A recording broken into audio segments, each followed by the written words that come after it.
Okay. Right, we are good to go. Well, welcome to our Q&A night as we lead in towards our AGM that is coming up pretty soon.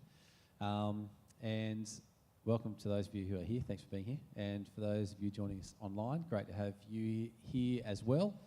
And for those of you watching this back later on, in the week or whatever, we're just glad that you've taken the time to chew over this content. It is a really important part of our rhythm as a church.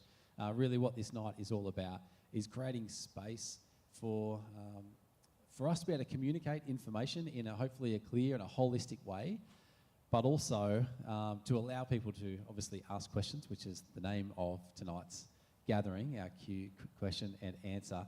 This is coming off the back of our Looking Ahead brochure as well. There's a bunch of things in there that hopefully you've had the chance to look through. If not, please reach out to us. We would love to we can get you a digital copy of these if needed. But this is one of those documents that we labour over, but we also enjoy putting out because it helps us to be aligned as a church. Now, we just want to make sure that as we continue moving forward as a church, as things continue to grow and develop, that we are just being transparent as much as possible. We keep things above board. We want to be full of integrity and honesty as a leadership. And I'm really glad that we have the opportunity to share some details tonight. And we hope that's beneficial for you. Now, for some of the things we're going to be looking through tonight, we're going to be having a report from Terry Burns regarding our survey that went out a little while back. He's got some data to share in regards to that. Also, we've got Paul Cugley, who's going to be giving a financial report. That's really important leading into our AGM as well as we look to affirm the budget for the year ahead. We've also got Rose Sutherland, who's on our panel, and willing and able to answer any and all of your questions in great detail. And also Nick Hasser, our senior pastor.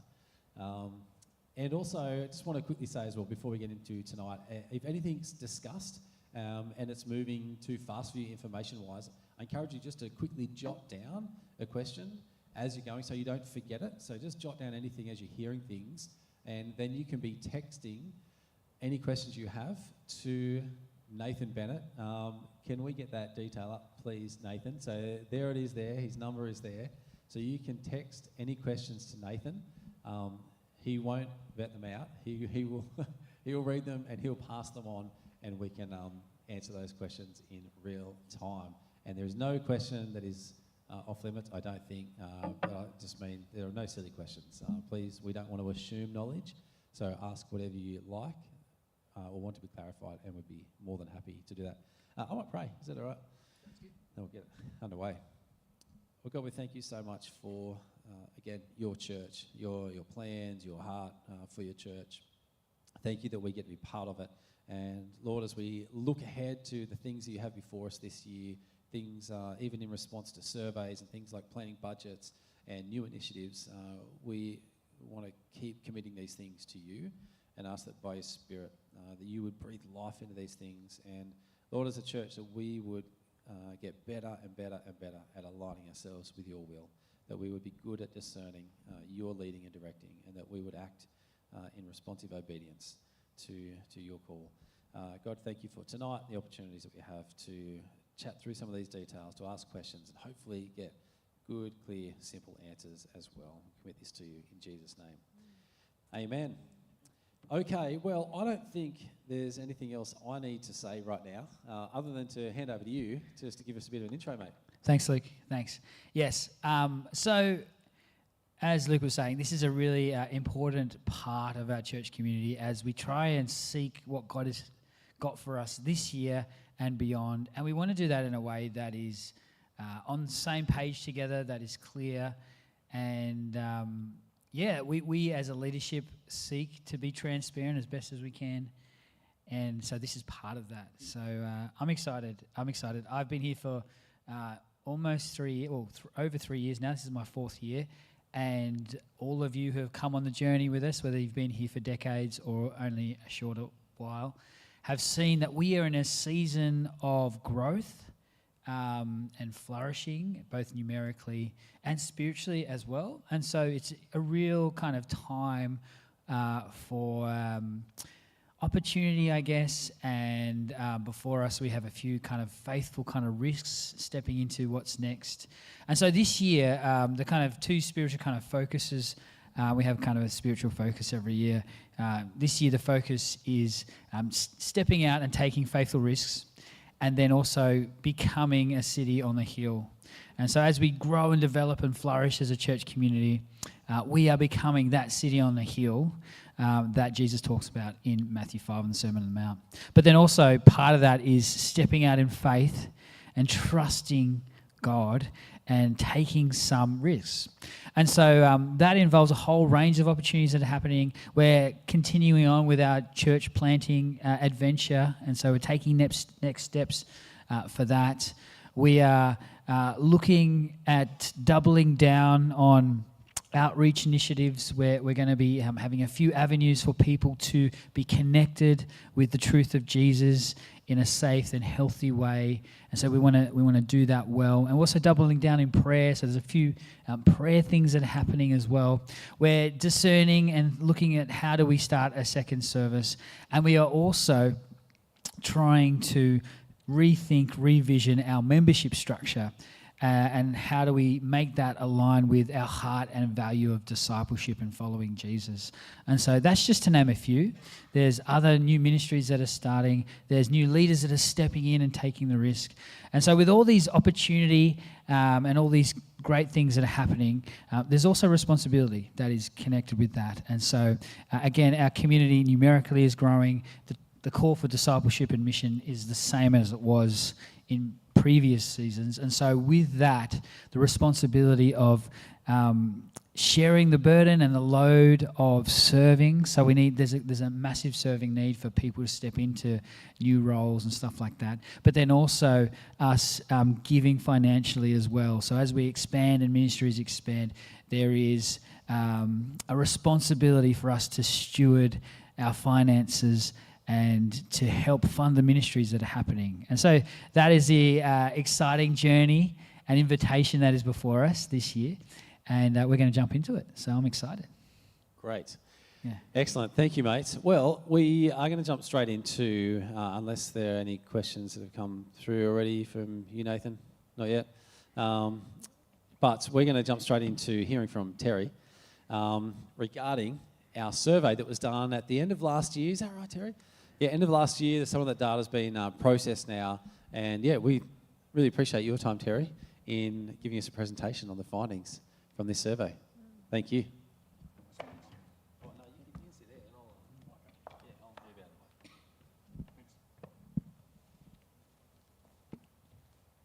Okay, so what I'd like to do is maybe something a little bit different and just present a simple 4-part sort of narrative on the survey.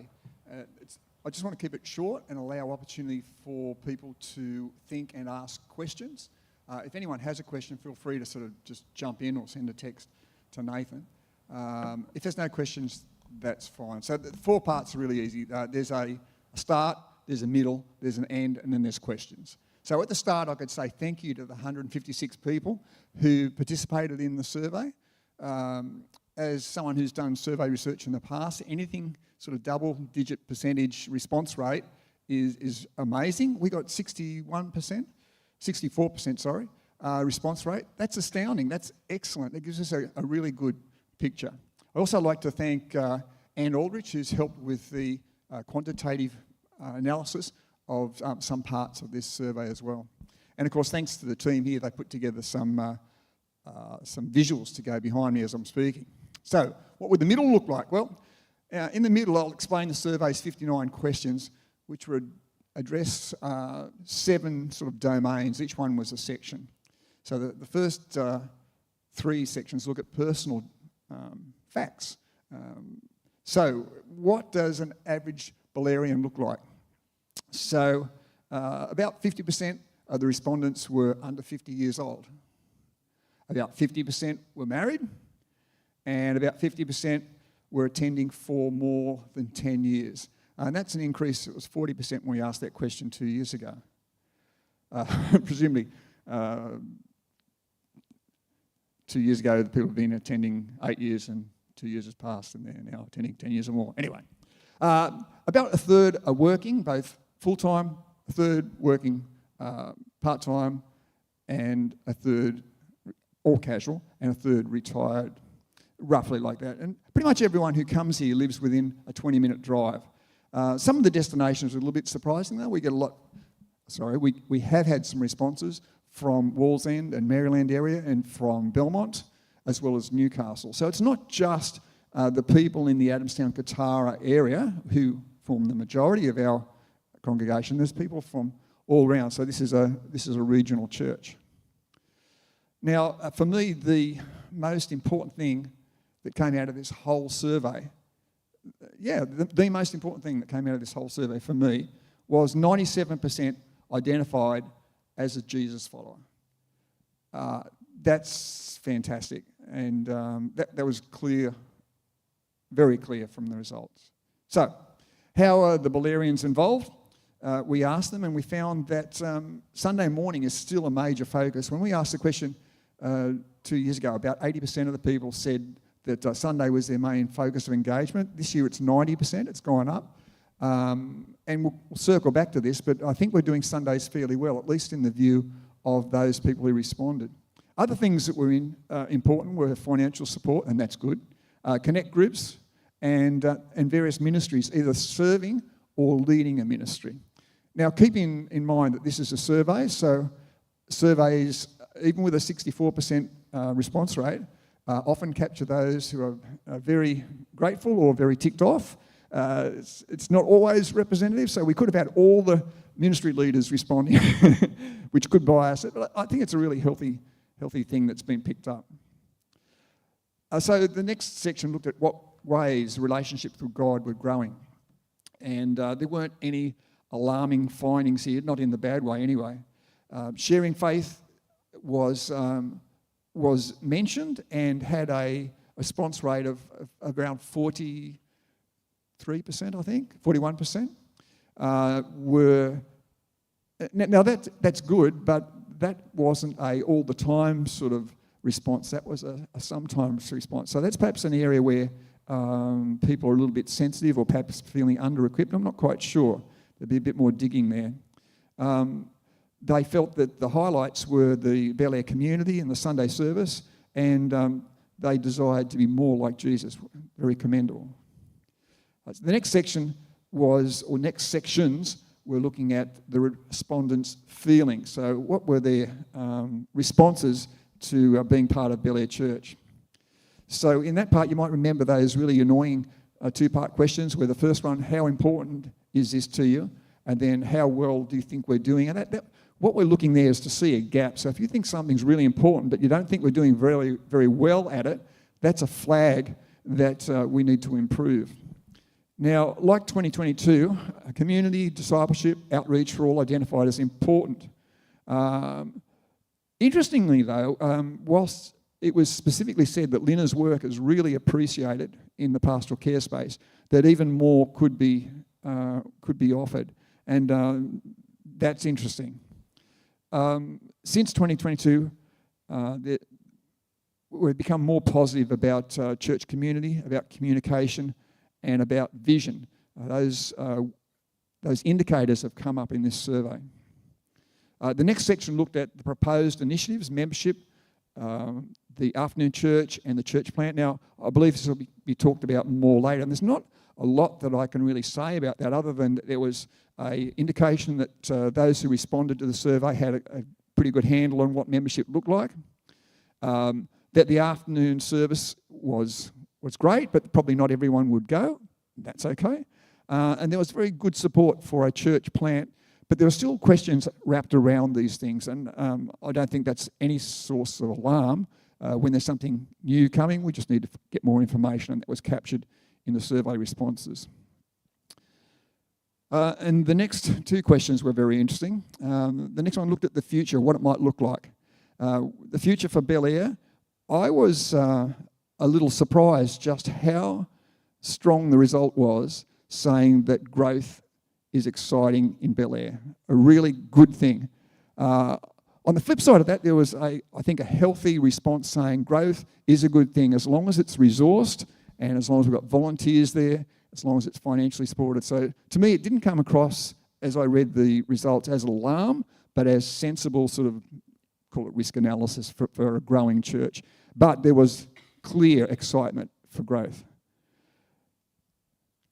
I'll talk about the future, how people feel about the future of the world at the end.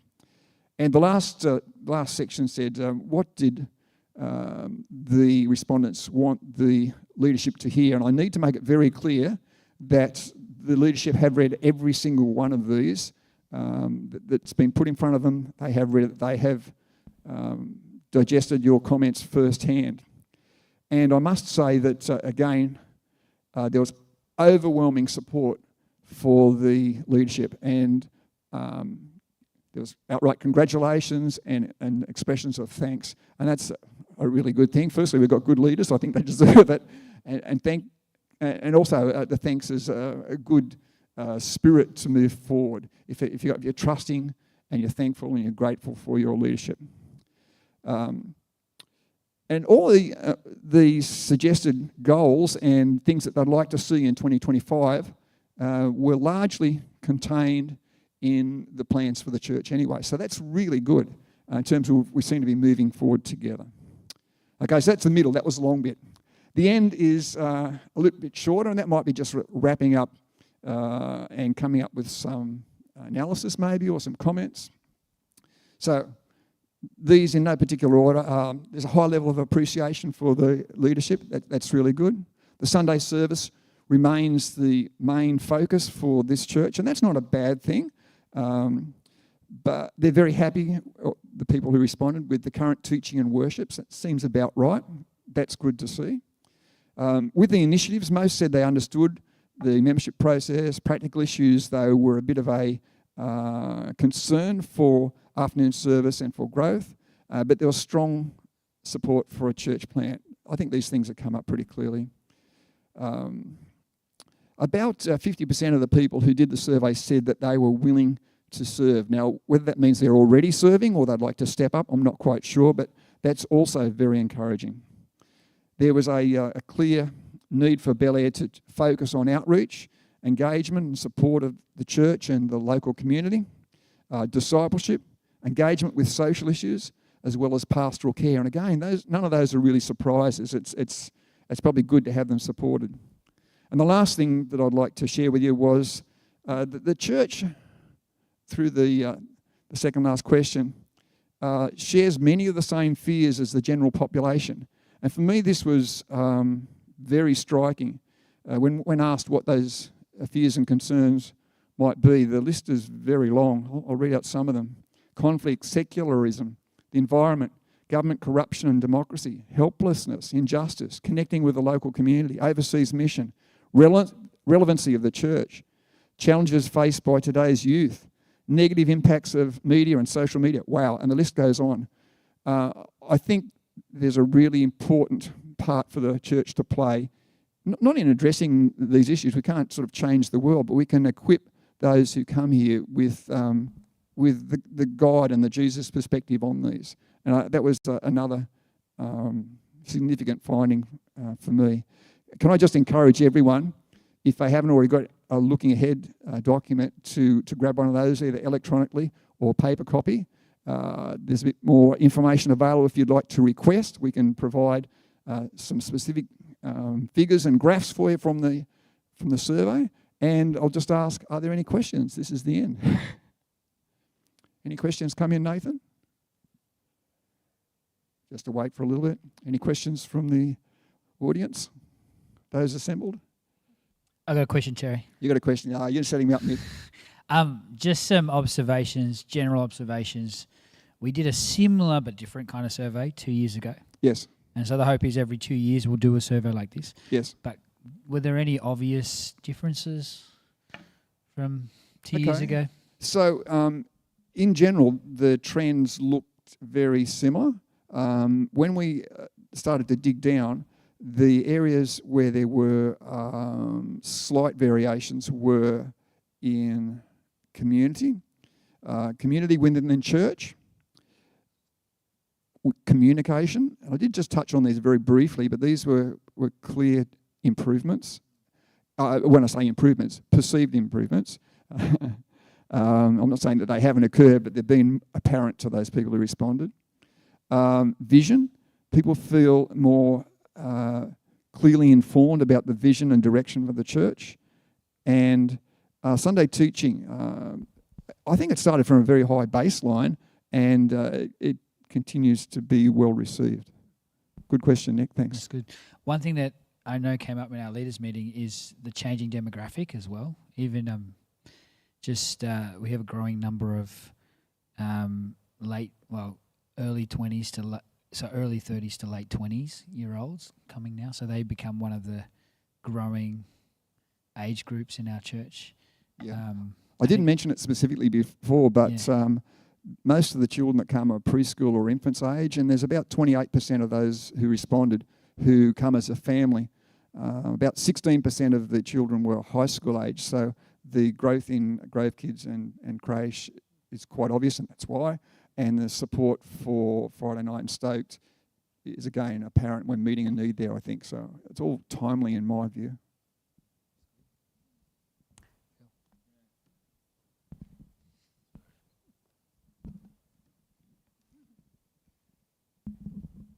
Hey, thanks for that, Terry. A lot of work went into that. Question is how the leadership sees the interaction between the numbers on the Sunday morning, which are high, a Sunday afternoon service, Alpha, and a church plant. How do they come together? How do they come together? I don't know how to answer that question. While you're thinking, can I just say that there was a very noticeable enthusiasm for outreach and evangelism, and maybe these are exactly what the people are looking for. Yeah, I think in terms of uniting together, we have a shared set of values, which is following Jesus, people, being in God's word and prayer. So those values are non-negotiable. So in terms of both the services, which we'll talk about in a minute, there's going to be there will be a kind of a consistency there. There'll be consistency in teaching and leadership as well. The Alpha and the church planting comes out of a heart to be reaching outside of ourselves and not being inward focused. We've been talking and praying about church planting for the last 3 years. There's been talking about doing something like Alpha for the last 12 to 18 months, and it feels like the time is right for that. I'll touch on this later, but part of the connection to the potential second service is that we want to run Alpha first, and that is in kind of a response to the data that's come out that has said that there is a real heart for outreach in our community, and so we're looking to run Alpha after Easter at 4 p.m. in the foyer and run that through, and that'll be at the same time and place as the proposed second service, so that all things considered, we'd look to launch the second service after we've done Alpha, and so that's trying to put mission first, if that makes sense. And church planting, we're on a trajectory for that. All the research suggests that churches that plant churches reach more people outside of the Christian bubble, and I've experienced that personally, and there's a handful of people in our community who've experienced that as well. And so, we're keen to jump on that adventure and see where it takes us. I don't know if that answers your question, Phil, but...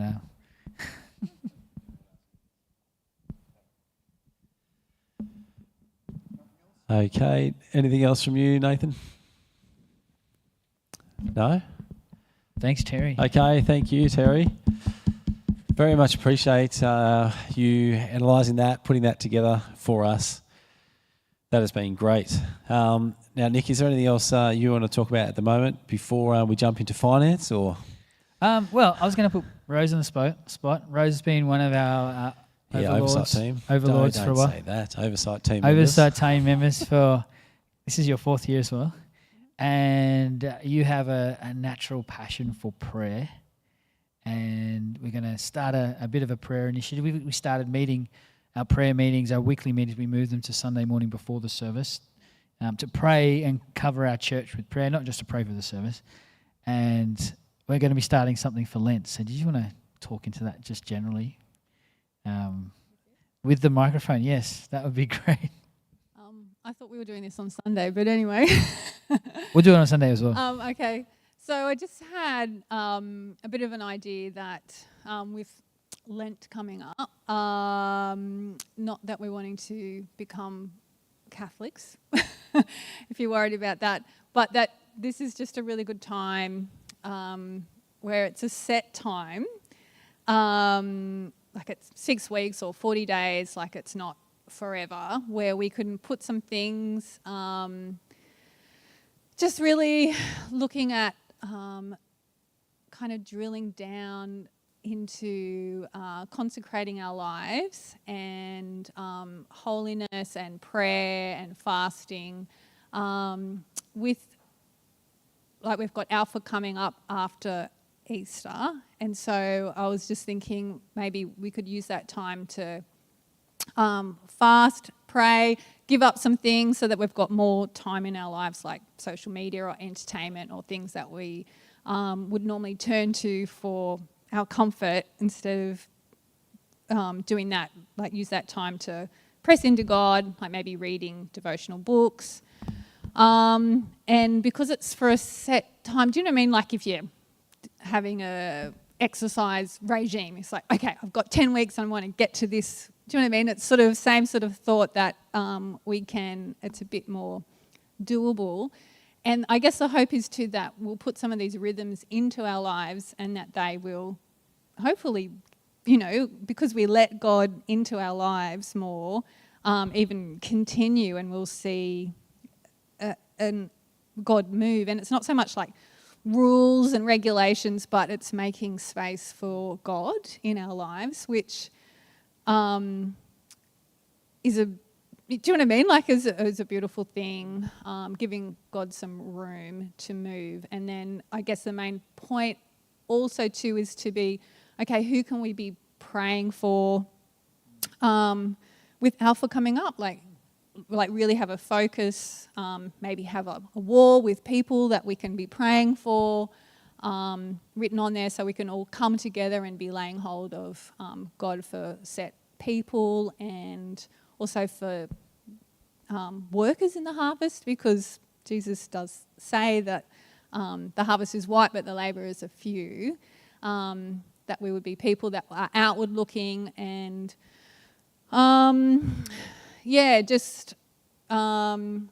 and so really be praying into that, and the second service and the church plant. Like there's so many things to be really praying for during this time. I just think it would be a beautiful way to come together as a community, to do it together. Like there's something about when you do something hard, and I think it will be hard, like our flesh hates it, like crucifying the flesh, but from crucifixion comes new life, and that I just think it will be a good time as a community to really, we've been looking at consecration and holiness and stuff like that, and really making space for God. And I think it's exciting that that's something we could do together and see what God does.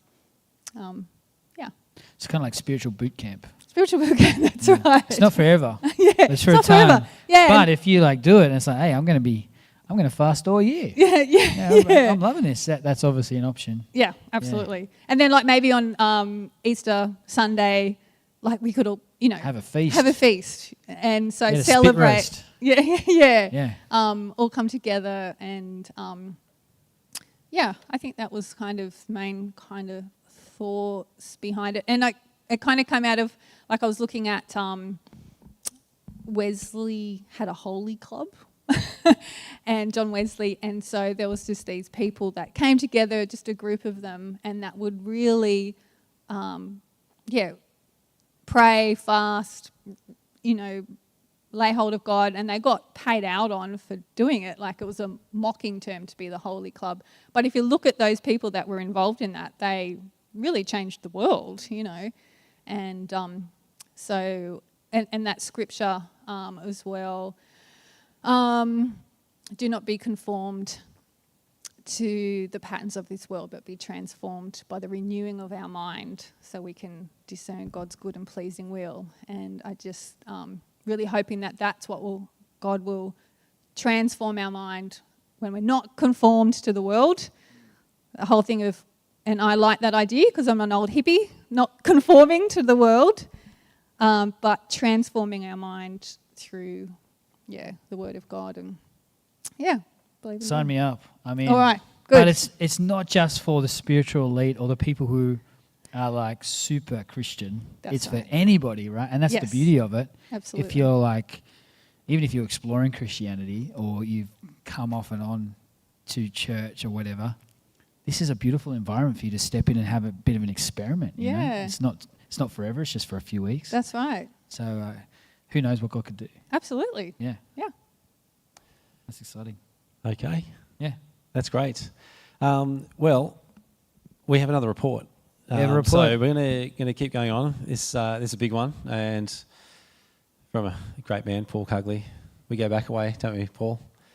I've seen you do your working magic in the finance world, in other church settings, and I'm so glad you're here and working in this space as well. So I really appreciate your expertise and your time. So I'm going to hand over to you, and you can bring us up to speed with all that's going on.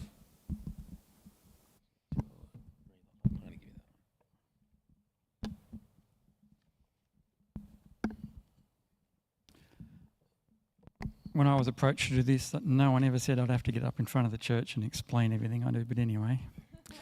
Can I just go to that first slide? Yeah. So I just want to start with 2024 before we get onto the budget. So on the left there's the balance sheet. Just a few items I want to highlight. Operating cash of 255,000 is still very healthy. We did see a lot of the funds we had in the building fund get utilised this year, so that's down a lot. The accounts receivable amount, so during the year our tenant, the dance establishment, got really behind in their rent, but at the end of the year they paid fully up. So that was a real answer to prayer, and a lot of time's been spent by the oversight team dealing with that. But we've seen that paid, and they're paid January as well, so that's been really great. Assets on the balance sheet are at cost, so the actual value of the building is significantly higher than that. And in terms of liabilities, some of the employee liabilities are up because the staff costs are up. And they're the sort of main talking points on the balance sheet. The statement of cash flows, I put that in for the accounting nerds. It basically shows the opening and closing balance of cash. It's to stop creative accountants doing their magic because they can't change the actual amount of money in the bank. But that shows we had a net cash outflow of 27,000. If we can go on to the next. So this is our income and expenses for the year, and it looks a bit more detailed than previously. When I started, I separated out just to try and make sense of it for myself, and then I've sort of kept going with that. So I've taken out things like missions and the building fund and the church planning costs, just so I can more accurately establish what the church activities were doing when I'm analysing things, which is important when we look at the first and the last column there. So, and the figure I mostly look at is the cash flow attributable to the current year. So for the church activities, it was minus $63,000. And then we had an $88,000 transfer from the building fund to get us back to a positive $9,000 cash flow for the church activities. But for the church as a whole, we had $63,000 cash outflow for the year. Now that, just going through some of the major things in that number, the income was ended up $540,000, which is an increase on 7% on the prior year, which is not too bad. But the big number is the staff costs. So we had additional staff this year, and then staff that started the previous year had a full year. So we saw $73,000 more staff costs this year, which is 27%. So that's a big increase in our staff costs. And you see that the benefits of that flowing through from all the ministry activities we're seeing. And Terry mentioned it before, people coming and needing things resourced and ministries resourced, otherwise they just won't hang around. So that's been really important to get all those ministries running the way we need to. So that's been an important expense, and it's why we're showing a deficit right now. And then the only other main thing there was we had some building costs, and that was just to accommodate the staff basically. So we built some new offices so we could accommodate the new staff. So that was the financial result for last year. If you just go under the next one. I just couldn't help myself and I had to put some graphs in. So the first one just shows our giving by month. So you can see it's not always uniform. And we ended up about 10 grand below budget, but that was still 30 grand or so more than the prior year. So that was not too bad. And the other one's just a graph of some of those balance sheet items. We can see the actual cash at bank went up a bit, the building fund went down, the creditors are up a bit, and the building fund and the building loan we paid back about 75 grand of that building fund. So that's what that just shows that graphically. All right, so we get on to the budget for next year.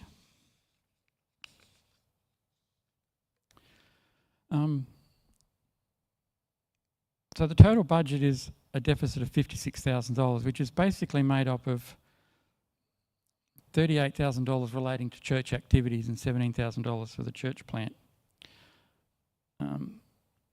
So with the church, I've budgeted about another $35,000 increase, which is about 6.5% higher than this year, which it's not conservative, it's not generous, I think it's a reasonable amount. And then we're still maintaining all our ministry budgets and our current staff levels and a little bit less capital expenditure, and we'll still sit at minus 38,000 for the year. Now, when I first started, I got a bit worried when I first saw that, and I've done a bit of modelling a couple of years out, and I think next year, or the year after next, will be about the 10 to 15,000 if we continue that sort of revenue, 6 to 7 revenue growth, and break even the year after that. But that number of 38, that's not that many extra people giving. So it's well within a comfort range it's actually quite achievable to get more than $38,000 more than what I budgeted. It's happened to me before. It's not that big an increase in reality. It's 4 or 5 people more than I budgeted. So it's a number that, while it can appear daunting, it's not that big a number in my experience. And as I said, it will, even with a conservative sort of estimate, we'll get back to break even in a year or two. And then the other thing is the church plant. Now those numbers are a bit uncertain. Nothing's set in concrete with the church plant yet, but they're just some rough numbers I had in terms of what may happen with the church plant next year. Some of that 17 that 17 basically gets paid for by Belair contributing 16 a year, which we contributed. We took up 16 last year, another 16 this year. So that 16 basically covers this year. So that's where we get our negative $56,000 budget from.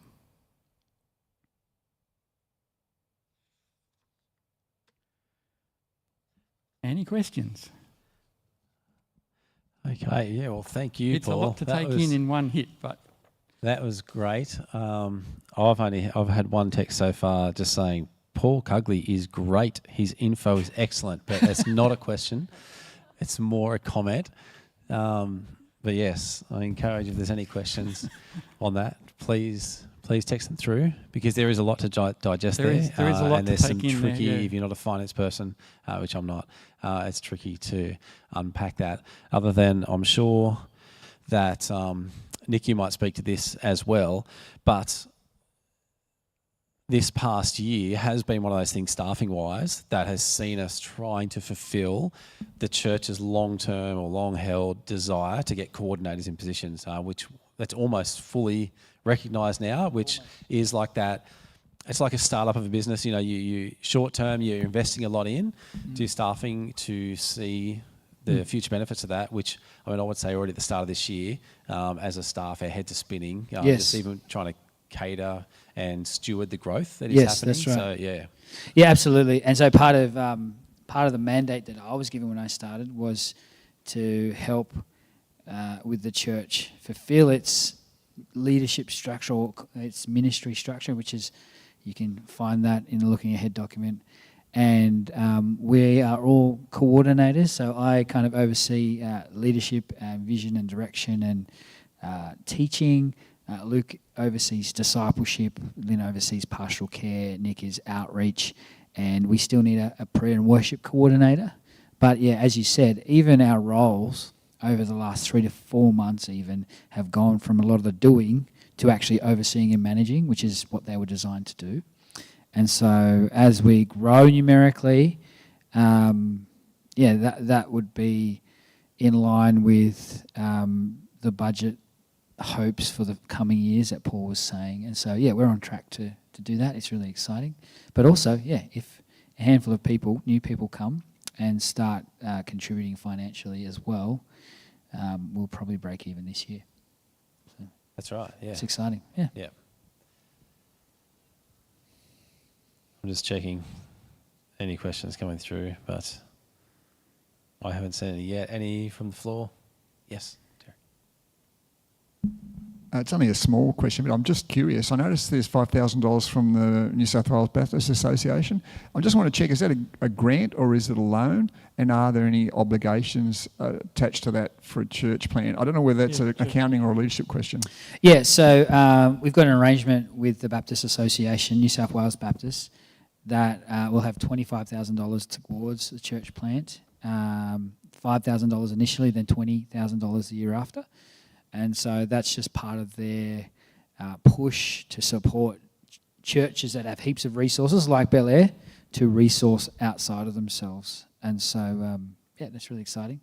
So, as well as that with church planting, there's heaps of grant opportunities as well. And so, again, all things considered, we don't have a church planter yet, but once they come on board, we'll be looking with them to pursue that. And the hope is that the church plant will become financially sustainable by itself. Again, give or take, but that's a process. So that's partly why we were kind of started to budget last year for church planting ministry to help pad it out for when it launches. So, yeah. Can I ask a question? Sorry, if that's all right. Just for the benefit of people who might not understand, which I'm still a little bit grey on, the whole building fund budget. Fund. So I know some of that was utilised last year for things like those offices that you mentioned, Paul, but also, like our bifolds out here that are getting crazy amount of use throughout the week with mainly music. Can you just explain that? As best I can. Yep. So it was a fund established, I think it's been going for quite a number of years at Belair, and it allows people contributing the fund to claim a tax deduction. Now the fund itself is set up for it's a education fund. But basically it's originally designed for education, buildings and maintenance, which a church isn't.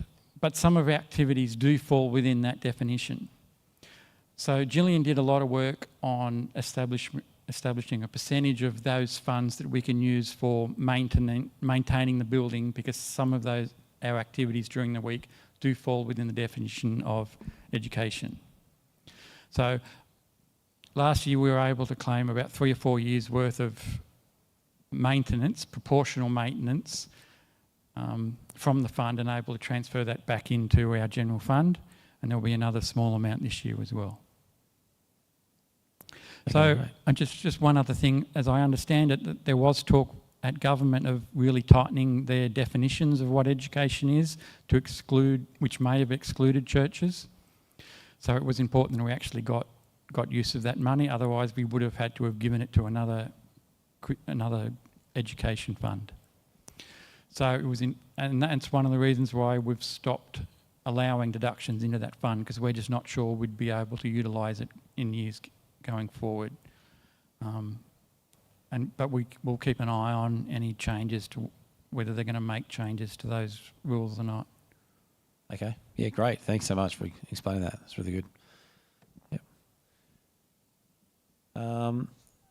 Okay. Well, if there's no other questions. I got one more thing I did forget to say. There you go. For those who read all the way down on the newsletter, they would have noticed January's giving of 46,706, which showed on the newsletter slightly below budget.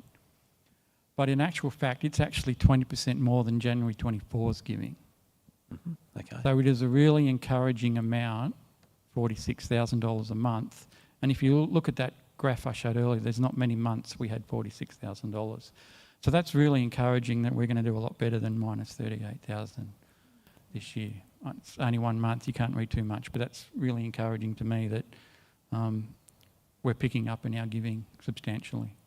That's great. And last time I checked, January is the month straight after December. January's generally the lowest month. Yeah. Everyone's paying off their credit cards. That's right. We're all It's normally a really Yeah, tricky so month. again, So that is very if you were to encouraging. put that graph up, you'd see January will be the lowest month. So to get 46,000 in January is really encouraging that we'll do a lot better than what this budget says. And also, Paul, I just want to say that we're not kind of cutting back on our mission giving either. So we're actually continuing that. Last year, I think we gave well over $120,000. If you include the Christmas appeal as well, it's close to $150,000. And so the intention is to move forward with that and keep doing that, as is integral to our stewardship and generosity as a church. Yeah, the only thing in this year's budget that's actually lower than the prior year's budget is a bit of a capital expenditure. Because we really do need to maintain our expenditure in ministries and staff. So, we also will be looking to, again, all things considered, appoint a prayer and worship coordinator towards the end of the year, but that will be on a volunteer basis at this stage. Again, bearing God's discerning in the moment, but that's the intention. So the intention is to keep our staffing levels as they are, including the potential church planning resident coming in as well. Yep. That's great. Thanks so much, Paul. That is incredibly helpful leading into the AGM, where we want to affirm these things. And as we said at the start, though, no question is too silly. And also, we want to be an open book. So if there's any stuff from tonight that you didn't ask, please make sure you come and ask us about finances, because that is totally fine. I should also say as well, in terms of our staffing as well, we use a handful of staff calculators, what they call it, with a handful of churches similar size to us, where we try and discern what is the best level of staffing per people who are coming regularly and committed to ministry. And so, by all accounts, by the metric meters of churches similar size to us in our area, in New South Wales, we're kind of bang on. And also our pay, all our rate of pay, my pay, your pay, is to the Baptist stipend, New South Wales Baptist stipend. And you can check it out online. It's all open and free. And so, just to be super transparent. So if you want to know what our salaries are, what we're getting, they're all available there. Okay, that's great. Yes. Now, I know you're going to talk into a couple of things now, but Yes. a quick anonymous question Yeah. that came through. That's why we're here. Bring him in. Question. Why has Nick's beard gone so grey in the past couple of years? So I would like to add to that. Has there been extra stress you've been under? Are you coping okay in this role? I of think leading I know this who that church fearless is. leader? Yeah, if it is who I think it is, time is coming, my friend. You'll be Santa Claus in no time. No, I don't know. I think I'm just trying to age well, becoming wiser. But it hasn't been the last few years. It's been the last few months. So it's just happened. Is that right? I think I've turned a corner. Okay. Yeah, in a hopefully a good way. I don't know. Okay, it's nice that people are showing their concern. Okay, I do have a question about church planning. Do you want to speak any more into that, or you just want Well, to answer a question on that? I was going to launch into church planning. So can we get the slide from the survey, and I'll answer that question. That's the one. Okay, ask away. Okay, well, this is about location. Do we have any idea roughly where a church might be planted? I.e., is it in the Newcastle, Hunter Valley region or another city? Yeah, so the short answer is no, we don't know at this stage. The intention is to be in the Hunter region and for us to be within relational travelling distance to support them. The hope is, and this is probably, this is mainly my hope at the moment, but because we are such a resource-rich church, whether we realise it or not, the hope would be every 3 to 5 years to plant an off-site congregation somewhere with the intention of being a network of churches. And so, in response to that question, the church plant we've got in mind at the moment is very much dependent on the church planter. So we're adopting a church planter-centric model. So we're seeing the church planter and the team they build around them as the missionaries on the ground. And so in consultation with them, we will then discern where the best fit is, right? And that depends on the makeup of that planter, what God's calling them to do, how they fit a potential demographic, so if they're suited to more rural areas, then, it makes sense to look over there. But then there's also heaps of other variables as well, in terms of what groups of people are in certain areas who come and are interested in church planting, if there's potential facilities available by the Baptist Union as well. So there's all these different things. I'm very reluctant to kind of, sit with the oversight team in our office and have this kind of map of expansion and like plant these things over, this kind of world domination scenario. My experience is church planting isn't like that. It's actually very much... It's strategic planning, yes, but it's also discernment season by season. So, yes, we don't have a location at this stage. Yeah, okay. Yes. No, that's great. Yes. Now, I know you're about to jump into that, but No? just another question on what we were just speaking about before. In My grey hair. In regards to staffing, the question was just who is paid and what staff are on full-time. So Yes. just to quickly clarify that, to give an answer to that, so our current breakdown is that you are paid and you're employed here 4 days a week. Yes. Paid by Belair, and you also work a day for the association. Correct. I'm employed 3 days unpaid, along with Nathan is on 3 days, Nick VS is on 3 days, and then Lina is on 1 day. Yes. And that's our paid staff. paid then we staff at the have moment, 3 yep. interns and apprentices. Yes. So Ben, Claire and Dave are all volunteer. Yep. Yeah.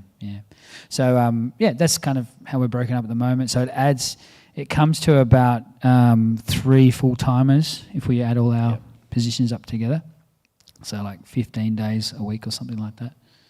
Yeah, so that's where we're at. Great. Yeah. Cool. Thanks. If there's any follow-up questions to that, please text in. We can talk to that. I'm going to talk about church planning just quickly, and I want to bring people's attention to that church planning stat. So intentionally with the survey, we were wanting to put, feelers out or create a space for more people to give feedback.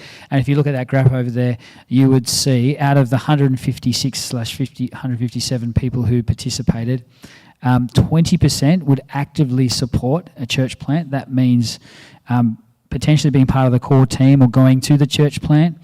42% may not be excited to just jump in and be part of the church plant, but are really excited that it's happening. 37% would need more info, and then 15% had some apprehensions. And can I just say, that breakup of numbers is very typical of any kind of pioneering change management initiative. So you have what's called the bell curve. So you have the early adopters, you've got the people that come after that, and then at the end you have the people who it's just not their space to take on the initiative. And so what that tells me is that there is a general excitement of where we're going. There's probably enough people to jump in and to help make that happen, but also we do need to create space for more information for people so they can get informed about what we're doing, why we're doing it. And so we will have a handful of specific information nights around church planting ministry as well, depending on how long you've been coming and how regularly. Church planting has been on our agenda for the last 3 years. It's been in every one of these looking ahead documents in our strategic plan, and so we are on track. And so part of the strategy is, rather than just picking someone out of the sky, out of the blue, and rather than even just saying, on our Sunday congregation, you are going to plant this next church. We actually want to be intentional and relational in that space. So is our culture. And so we are looking to put on a church planting resident for 2 years.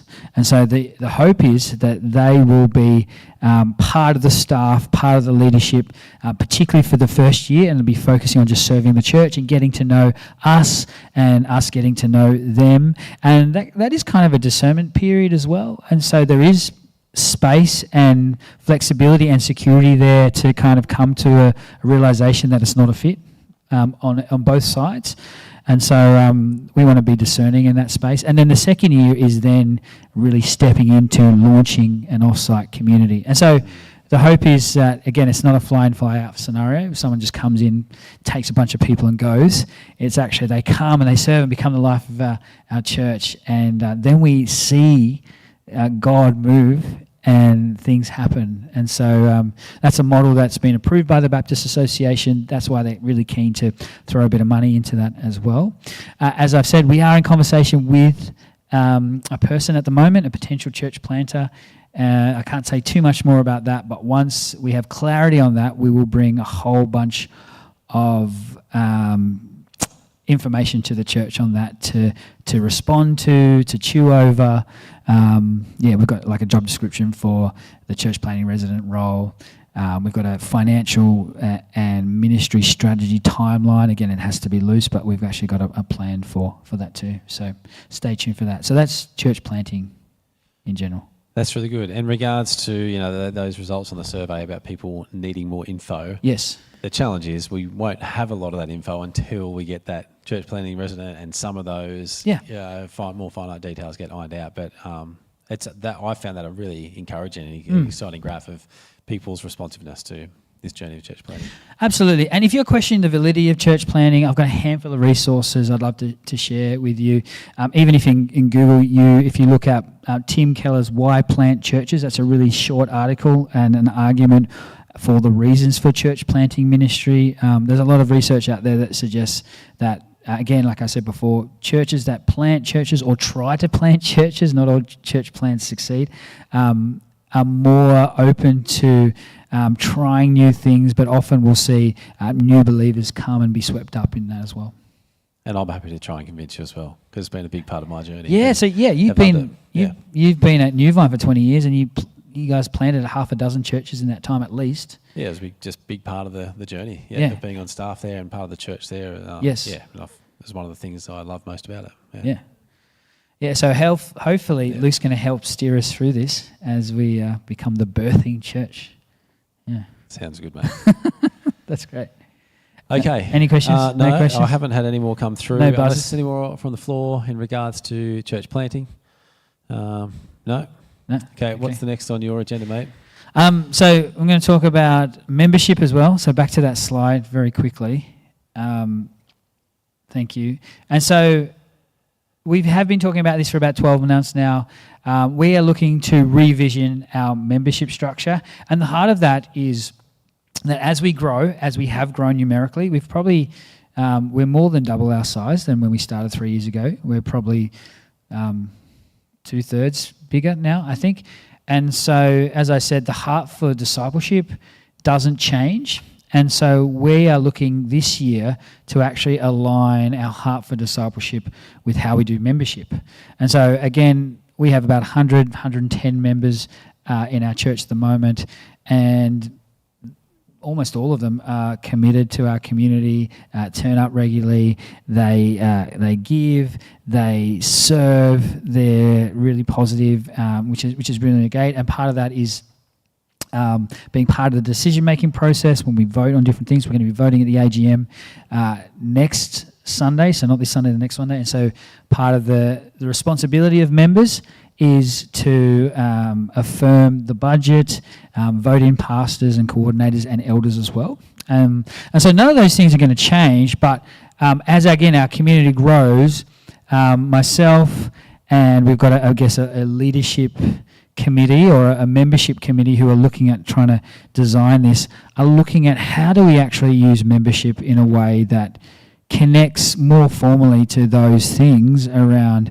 becoming a member is that this is your home, this is your spiritual home, this is part of your family, and part of that is being regular and consistent, committing to the values of our church, being generous in all different ways. And so we're exploring that. And so we're going to have a teaching series on that in May, a belonging series, and then we are going to have a handful of 1 or 2 documents that we're going to bring to the church again for comment and question, and then we're hopefully going to implement that in the second half of the year. So that's going to happen with membership. So yes, and again, if you've been a member here for decades, I just want to commend you for your long service. I don't think much will change for you. There might be a few little things, but the hope is that we can just use this membership, this biblical mandate of what it means to be a member, connecting it to active discipleship in our community. So that's the idea. Oh, and also one other thing is looking at making it like a 2-year commitment or something around those. We haven't finalised that yet. So people can be like, I'm in for 2 years, and then they renew in 2 years. So it's kind of like a covenant commitment kind of thing. Yeah. That's really good. Yeah. So if there's any questions on that, please send them through. But yeah, it's really exciting. Our membership continues to grow over the last 2 years. So we have almost a new member or 2 every month. So that's good. No questions on that? No. No. Okay. Well, the last one is the second service. Okay. So, and then we'll open up to any questions at all. Do you want us to go back to that slide? Thanks. And so you might remember last year we proposed the idea of starting a second service. And we had a quick Q&A forum, and that was intentionally open-ended. We didn't have any concrete plans around a second service. We just wanted to put it out there. And I realised some of the feedback was a bit, people were frustrated because we just want to know what it is and why you're doing it. And it was intentionally open. And so asking another question survey is still part of that journey. And so if you can see the graph there, there's about 10% of people who answered it would say they would attend a second service regularly. 60%, which is a very considerable amount, said that they would come sometimes. And the rest would not be involved at all. And so for me, discerning that, what that tells me is there is by and large support for a second service.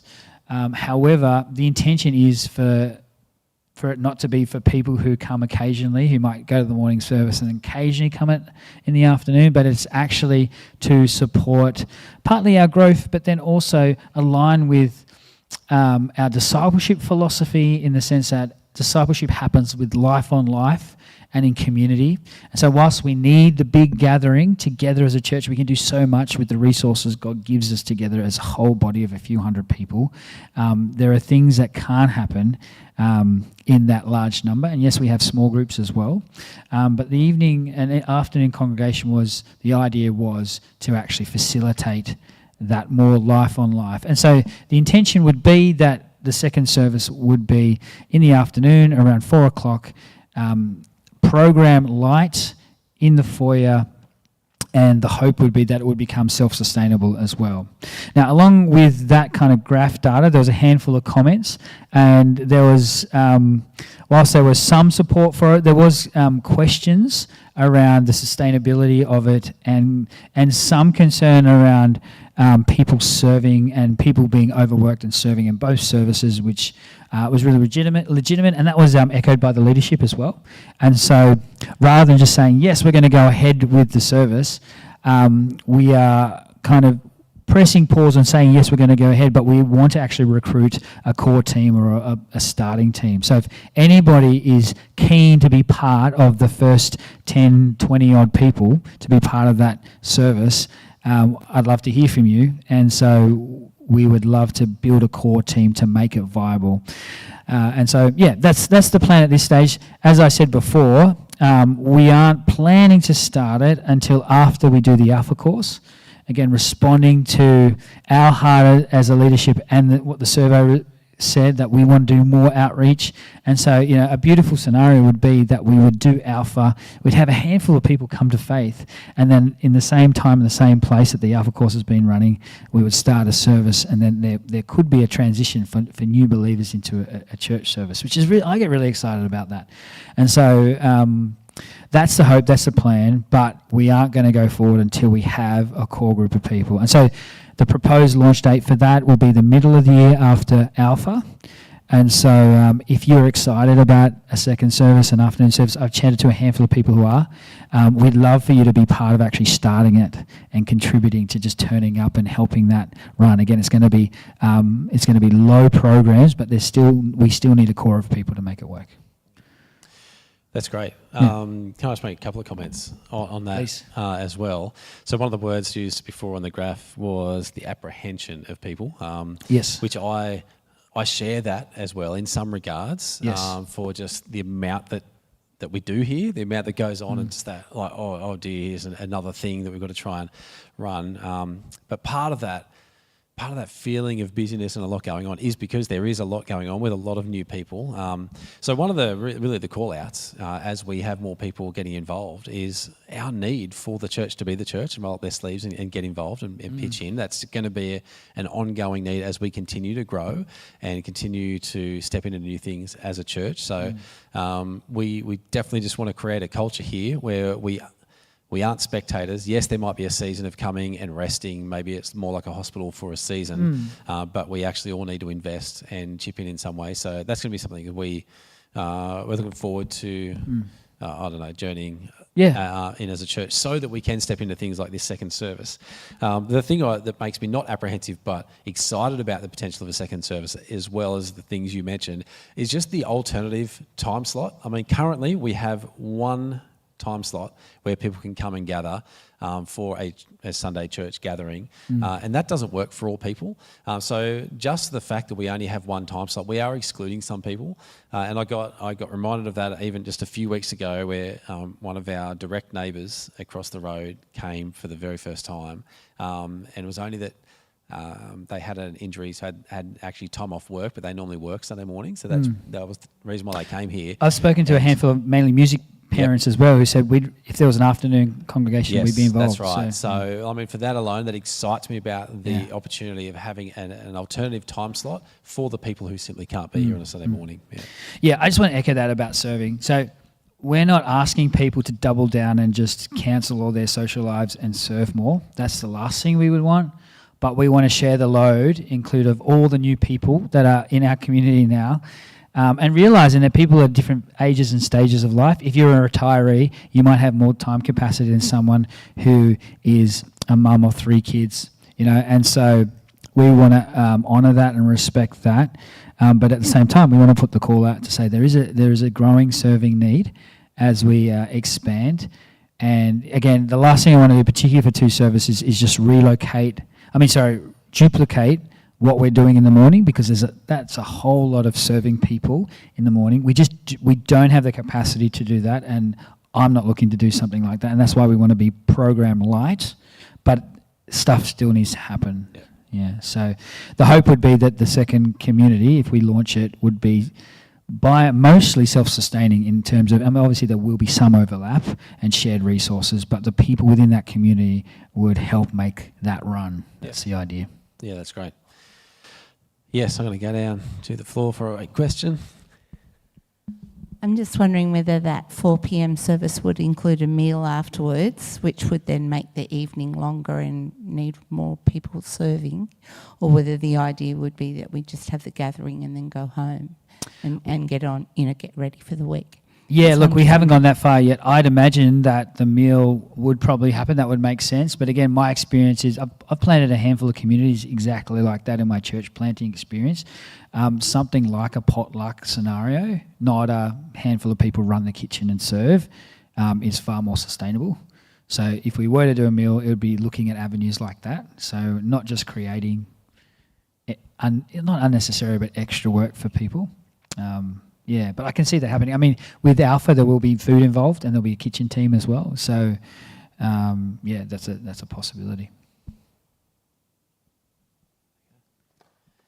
Any other questions from the floor? No. I don't have any other questions that have come through online either, Okay. other than wondering when we're going to get some more comfortable chairs to sit on. But that's obviously when the budget, gets to that breaking even point. That's right. Yeah, and as I said, like, this isn't the only time you can ask questions. We want to be approachable and transparent, and so if you've got a question about anything, anytime, we, as a staff and an oversight team and eldership, would love to chat to you. Yeah, because chances are you might have some really good ideas that we haven't thought of. So, yeah, we're keen to share that as well. Okay. Well, if there are no other questions about anything at all, I think that's us done. I know there's been a bunch of you online. We really appreciate you guys tuning in online. And if you think any of tonight has been beneficial to others, please send this on. This will be up for about the week. A week until the AGM. Until the AGM. Okay, we'll leave this up if people want to rewatch this back. But otherwise, I think that's us. I think I should get Rose, our fearless leader and prayer warrior, to pray us out. Yes, please pray for us, Rose. Heavenly Father, we just thank you that we can trust you to lead us and guide us as a community, that it's not up to us. And we just continue to look towards you, Father. I thank you for each and every person that comes along. Just have your hand and your blessing upon them this week, Lord. In Jesus' name, amen. Amen. Well, thank you. Thank you for, again, Terry and Paul, for what you guys brought tonight as well, and our tech team for making this happen also. Thank you. Right out. Pleasure. Arrivederci.